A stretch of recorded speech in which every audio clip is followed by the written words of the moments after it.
Bienvenue dans notre podcast Isadora BC. Le podcast où une comédienne et un poète échangent autour d'une tasse de café. La comédienne, c'est Clarence Massiani et le poète, c'est Régis Dequet. Bonjour Clarence. Bonjour Régis. Alors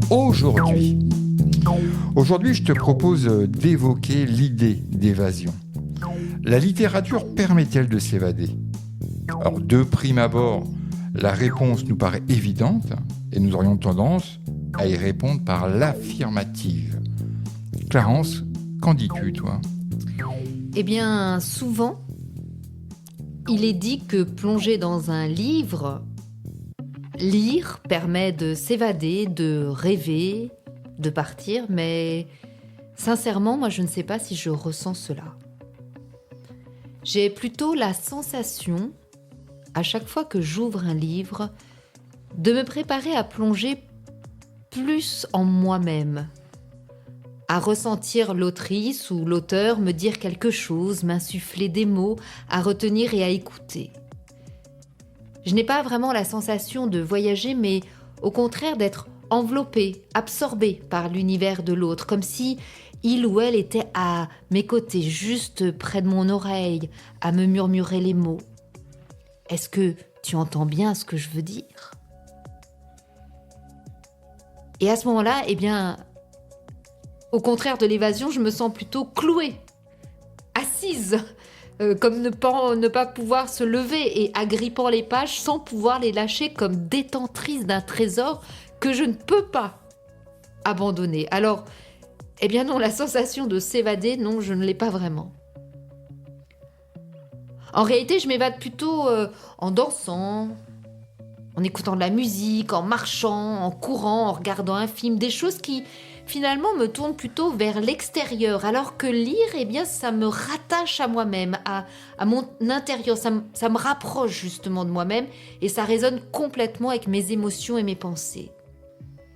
Et en plus, comme j'aime les livres qui se rapprochent de la réalité, qui m'aident plutôt à comprendre le monde, je ne cherche pas, c'est vrai, je ne cherche pas non plus à m'évader à travers la lecture, mais au contraire, à m'ancrer dans la société, à y trouver des chemins et puis à dénicher des réponses.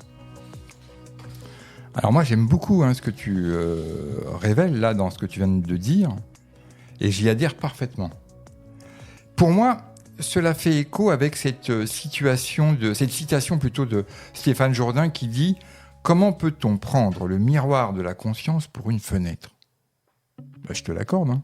C'est un peu mystique, mais c'est un fait qui nous dit que l'extérieur est autant un dedans qu'un dehors. C'est-à-dire que le livre, bien sûr, il nous relie à l'auteur, mais surtout, il nous relie à nous-mêmes, à notre propre ressenti, notre vécu. Alors effectivement, cela n'est pas sortir de soi, mais entrer en soi. Je trouve que nous avons un très bon début pour ce podcast. Le ton est dès à présent donné. Donc, je te propose une petite expérience. D'accord. Alors, tu choisis un petit bout de texte qui est à ta portée, là, juste à côté de toi. Tu nous le lis et on en reparle après. J'ai trouvé. Augustin est assis en tailleur sur le tapis. Elle s'asseyait toujours en tailleur. Partout. Sur les chaises, les fauteuils, les canapés et par terre, évidemment. Il y a du soleil dehors, doux, un chuchotement de lumière. Il appuie son dos contre le canapé, s'enfonce dans le tapis qui n'est pas profond. Une scène de chasse, un tapis en laine et en soie, un tapis sublime, celui de leur mariage. La soie pour le bleu et la turquoise, des arabesques, des animaux qui ondulent, des cavaliers avec de longues lances. Il est pieds nus. La douceur du tapis lui fait du bien. Il a mis de la musique, les moulins de mon cœur, qu'il écoute les yeux fermés. Augustin est amoureux de celle qu'il a épousée il y a 40 ans et rencontrée il y a 42 ans. Il aime être précis, y repenser en étant précis, pour ne rien oublier, pour garder tous les souvenirs. Il a tellement peur que les souvenirs s'en aillent. Que son visage, son odeur, que le son de sa voix, que le toucher de sa peau disparaissent. Il a si peur de l'oublier. Aujourd'hui, Augustin vit seul dans l'appartement qu'ils occupaient ensemble depuis leur mariage. Il redort depuis quelques nuits dans le lit où elle est partie. Il arrose ses plantes, ouvre ses rideaux, lave son linge de la salle de bain. Impossible pour lui de le retirer, de le ranger. D'ailleurs, où le rangerait-il ? Il ne pourrait pas non plus l'utiliser lui-même ou le donner. Un linge ? On ne donne pas un linge. Il a donné tous ses vêtements sans exception, c'est ce qu'elle lui avait demandé. Mais elle ne lui avait pas parlé des linges. Il a oublié de lui demander et c'est trop tard. Et elle a bu, décidée. Il a mis le linge dans les mains face au miroir de la salle de bain. Il le serre si fort que ses articulations sont blanches, de ses mains à la peau sèche, fatiguée. Il pleure. « Je fais quoi du linge ? Pourquoi tu n'as rien dit pour le linge ?» Et il le repose à sa place. Cet extrait est le prologue de l'ouvrage de Nafassam de Shirin Shebani aux éditions Cousu-Mouche. C'est une histoire d'amour émouvante, terriblement, qui t'emmène vers deux êtres, deux cultures, deux destins qui se rencontrent pour ne plus se quitter. Cette histoire m'a fait penser à ma notion du couple, à la place de chacun, aux décisions à prendre et surtout à comment faire perdurer l'amour sur le long terme. Et puis au-delà de l'histoire, j'avoue que j'ai été profondément touchée par l'écriture de Shirin. Je l'ai trouvée ciselée, délicate, claire. J'ai été complètement happée dès le prologue. Et le livre, je l'ai lu en 2 soirées. J'ai plongé avec elle et avec ses mots. Merci Clarence pour ce très beau texte. Alors, moi je ne connais pas du tout cette autrice, mais tu le dis toi-même, j'ai été profondément touché par l'écriture de Shirin. Mais tu ne sais pas de quoi et de qui elle parle précisément. Et pourtant, cela résonne en toi. Donc, pas d'évasion même, si cette histoire t'emmène ailleurs, avec d'autres gens, et dans une autre vie. En réalité, c'est vers toi que cela t'amène. Bien loin de l'Augustin du récit et de sa compagne décédée. Pour confirmer cette théorie que nous échafaudons, toi et moi, également à l'écoute de ce texte, j'ai ressenti, moi, beaucoup de tendresse dans le début. Cet extrait s'enfonce dans le tapis. Là, on est dans une douceur, un ressenti, un tapis en laine. Et en soi, encore de la douceur. Des animaux qui ondulent pieds nus. La douceur du tapis lui fait du bien pieds nus. La douceur du tapis lui fait du bien. Voilà. Tous ces mots génèrent une sensation de tendresse, de caresse, de délicatesse. Mais si cela est ressenti, c'est parce que cela résonne en moi, un peu à la manière d'une corde de piano ou de guitare qui va résonner avec une note similaire qui serait jouée à proximité. Et à la fin de l'extrait que tu viens de nous lire, le passage avec le linge et le désespoir qui envahit Augustin fait retentir une émotion à la similaire de perte, de tristesse, alors qu'en réalité nous n'avons rien perdu. Et nous ne connaissons même pas cet Augustin du récit. Donc encore une fois, résonance, retour à soi. Nous aurions pu terminer notre podcast sur cette réflexion, mais essayons de remonter le courant de cette soi-disant évasion. Alors il en existe plusieurs acceptations, par exemple, suspension du temps. Effectivement, la lecture, elle offre un moment de pause, ou bien encore un moyen de se relaxer, de se détendre. Qu'en penses-tu ? Je pense que la lecture peut proposer, en plus d'un temps et de réflexion et de temps avec soi-même, une forme d'évasion dans le sens où elle nous extrait de notre quotidien durant quelques heures. Un peu comme tu dis, une suspension du temps. Elle nous permet de laisser notre vie là où on était pour partir à un ailleurs qui se trouve dans les écritures. Soit en découvrant l'univers d'une autrice ou d'un auteur, ou bien de regarder des images, des photos, si c'est une bande dessinée, ou un manga, ou un livre photographique. Soit de ne pas réfléchir si on lit une lecture plutôt facile au premier abord. Mais quand même, il est difficile de s'évader lorsqu'on aborde des lectures plus sociologiques ou des essais. Parce que là, il faut au contraire être concentré minutieusement pour en saisir le texte. Je pense que l'évasion, c'est juste le fait de faire un pas de côté et laisser ses pensées être absorbées par autre chose. Mais en fait, je ne suis pas certaine d'être la bonne personne pour répondre à ce sujet parce que je ne suis pas très attirée, moi, par l'évasion. En fait, s'évader, ça résonne en moi comme une fuite de son réel, ce qui, pour moi, n'est pas la même chose que de partir dans l'imaginaire ou de créer de la fiction.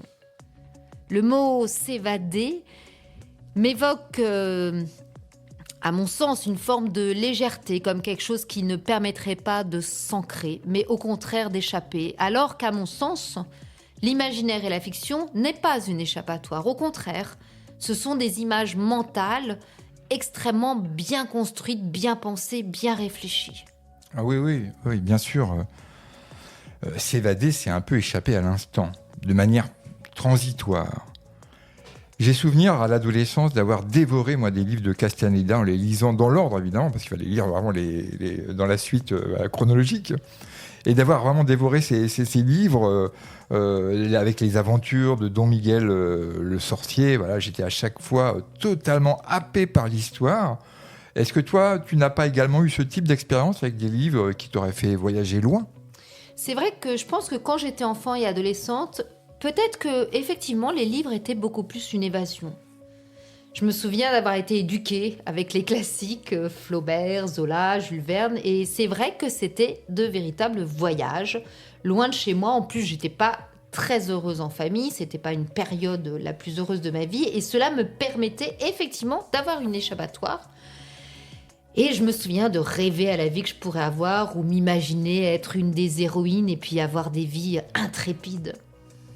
Je pense, en y repensant, que durant ces périodes, le sentiment de lire était peut-être plus fort que maintenant. Enfin, non, pas vraiment plus fort, mais plus intense dans la rêverie et l'imaginaire. Et que ça a certainement contribué à des envies d'ailleurs plus que lorsque je lis maintenant. Parce que quand je lis aujourd'hui, j'apprécie beaucoup mes lectures, mais cela n'a pas la même portée. C'est comme si je restais sur Terre et je savais que j'étais en train de lire une histoire sans pour autant les vivre un jour. Aujourd'hui, finalement, j'ai peut-être plus envie de rencontrer les écrivaines et les écrivains qui écrivent les livres que j'aime et je suis plus sensible à leur écriture presque plus qu'aux histoires qu'ils racontent. Il y a quelque chose de... je dirais, peut-être de plus pragmatique dans ma démarche, même si j'apprécie réellement un bel ouvrage et que je peux partir avec lui.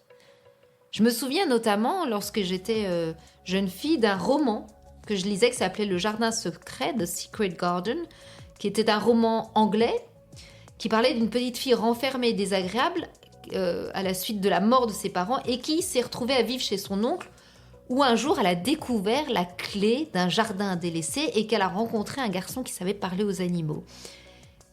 Je me souviens très très bien de cette histoire. C'était un livre de Frances Hodgson Burnett et ça me faisait complètement rêver. C'est vrai que ça me faisait complètement partir et que je m'imaginais complètement être à sa place. J'aime bien aussi aujourd'hui relire certaines des lectures que j'avais lues et voir comment je les perçois. Comment je les vis maintenant. Ouais. Alors là, tu mets en lumière un autre aspect, à mon sens, autour de cette idée d'évasion, qui est de s'évader, ou tout du moins de cette sensation. Tu le dis toi-même, je n'étais pas très heureuse. Voilà. Et face à cela, tu évoques les grands classiques littéraires qui te faisaient voyager. Parce que la question, c'est bien s'évader, mais de quoi ? Alors on pourrait bien sûr dire du quotidien, de l'ennui, de la routine, mais pourquoi pas également de la souffrance, de la solitude, de la maladie, voilà, etc. Et comme nous le rappelle Jean Cocteau dans l'Impromptu, c'est dans les prisons que l'idée de liberté prend le plus de force. Et peut-être ceux qui enferment les autres dedans risquent-ils de s'enfermer dehors ? Alors cet espace de la prison, évidemment, c'est véritablement le lieu duquel il est tentant de vouloir s'évader. Et un des écrivains qui côtoya souvent les prisons, évidemment, c'est Jean Genet. Jean Genet qui disait « J'ai écrit mes livres pour sortir de prison. Sorti de prison, l'écriture n'avait plus la même raison d'être. » C'est amusant, l'écriture, elle était son évasion. Et je trouve très beau ce rapport à la liberté et l'écriture, car effectivement, écrire demande du temps et une forme d'enfermement, ou tout du moins de mise à l'écart du monde, juste pour le temps d'écrire. Je pense qu'effectivement, moi je m'évade en écrivant moi-même. Je m'évade plus en écrivant moi-même plutôt qu'en lisant les autres. Peut-être parce qu'effectivement, écrire demande d'explorer en soi-même et que cette exploration est un véritable voyage. D'autant plus que souvent il en ressort des choses inédites, surprenantes, qui nous laissent étonnés de ce qu'on écrit. Mais c'est très intéressant parce que cela me pose la question de comment faire évader les gens à travers la lecture, à savoir comment est-ce que je peux savoir si ce que j'écris, qu'est-ce que ça produit chez les autres ? Est-ce que c'est comme un voyage, comme une évasion ou pas du tout ? Alors peut-être que, comme tu dis, lire peut aussi aider à oublier les chagrins, un quotidien difficile, ceux qui posent au final la question de la multitude des raisons pour lesquelles on lit. Écoute, on peut, ce que tu viens de dire, ça pourrait être une sorte de question, de conclusion-question en fait. On pourrait arrêter notre podcast du jour, voilà, sur effectivement ce questionnement. Pourquoi est-ce qu'on lit pourquoi la multitude de ces textes, où est-ce que ça nous emmène, si ça se naît, comme on le disait au tout début, vers nous-mêmes en réalité. Qu'est-ce que tu en penses ? Tout à fait. Bon, écoute, je te remercie beaucoup de m'avoir partagé tes idées sur le sujet. Voilà, et puis je vous dis à tous et à toutes, à très bientôt sur Isadora BC, le podcast.